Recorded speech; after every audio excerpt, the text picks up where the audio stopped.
Hi friends, അപ്പോൾ Christmas അവധി പ്രമാണിച്ച് കാവ്യ വന്നിട്ടുണ്ട്. അപ്പം ഞങ്ങളാണെങ്കിൽ നേരത്തെ മുതൽ പ്ലാൻ ചെയ്യുവാണ് ഇന്ന് എന്താണേലും നമുക്ക് ബീച്ചിൽ പോകണമെന്ന്.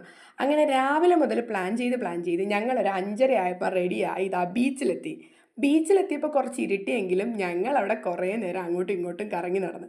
എന്താണേലും ബീച്ചിൽ പോയാൽ നമുക്ക് ഉറപ്പായിട്ടും ഒരു ബജ്ജി കഴിച്ചേ പറ്റുള്ളൂ. അങ്ങനെ ഞങ്ങളിതാ മുളക് ബജ്ജി വാങ്ങി. മുളക് ബജ്ജി വാങ്ങിക്കുമ്പോൾ എന്താണേലും ഒരു ചായ വേണമല്ലോ.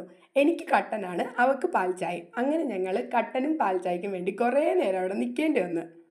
അങ്ങനെ മുളക് ബജ്ജി നമ്മുടെ കയ്യിൽ കിട്ടി. ചായ ഇതുവരെയും കിട്ടിയിട്ടില്ല. ചായ വാങ്ങിയിട്ട് വേണം നമുക്ക് അങ്ങോട്ട് മാറിയിരുന്ന് കുറച്ച് ബീച്ച് വൈബിൽ ചായയും ഈ മുളക് ബജ്ജിയും കൂടി കഴിക്കാനായിട്ട്. ഞാൻ ഈ ബീച്ച് എന്ന് പറയുമ്പോൾ നിങ്ങൾ വിചാരിക്കും കടലാണ്. പക്ഷേ കടലല്ല. ഞങ്ങൾക്ക് വൈക്കംകാർക്ക് ബീച്ചെന്ന് പറഞ്ഞാൽ അത് കായലാണ്. അങ്ങനെ അവിടെ ഇരുന്ന് കുറച്ച് നേരം ചായയൊക്കെ കുടിച്ച് ബജ്ജിയൊക്കെ കഴിച്ച് പിന്നെ ഞങ്ങൾ രണ്ടുപേരും കൂടി ഫോണിൽ എന്തൊക്കെയൊക്കെയോ ആക്ഷനൊക്കെ കാണിക്കുന്നതാണ് നിങ്ങൾ കാണുന്നത്. ഇനി ഇത് കഴിഞ്ഞിട്ട് ഞങ്ങൾ വീണ്ടും ബീച്ചിൽ അങ്ങോട്ടും ഇങ്ങോട്ടും ഒക്കെ നടന്നു. അവിടെ വീണ്ടും ചെറിയ ചെറിയ കളിപ്പാട്ടക്കടകളൊക്കെ ഉണ്ട്. കുറേ ആൾക്കാർ അതിൽ നിന്ന് എന്തൊക്കെയൊക്കെയോ വാങ്ങുന്നുണ്ട്. കാവ്യാണ് അവളുടെ മൂക്ക് ഡാഗിനി അമ്മൂമ്മയുടെ മൂക്കാണെന്നാണ് ഇടയ്ക്കിടയ്ക്ക് പറയുന്നത്. ഇപ്പം തന്നെ കുറച്ച് നേരം വൈകി. നിങ്ങളെ ഞാൻ ബോട്ടും ചെങ്കാറൊക്കെ കാണിക്കണമെന്ന് വിചാരിച്ചാൽ പക്ഷെ കാണാൻ പറ്റുമെന്ന് തോന്നുന്നില്ല. കാരണം ഇപ്പം സമയം 8 മണി കഴിഞ്ഞ്.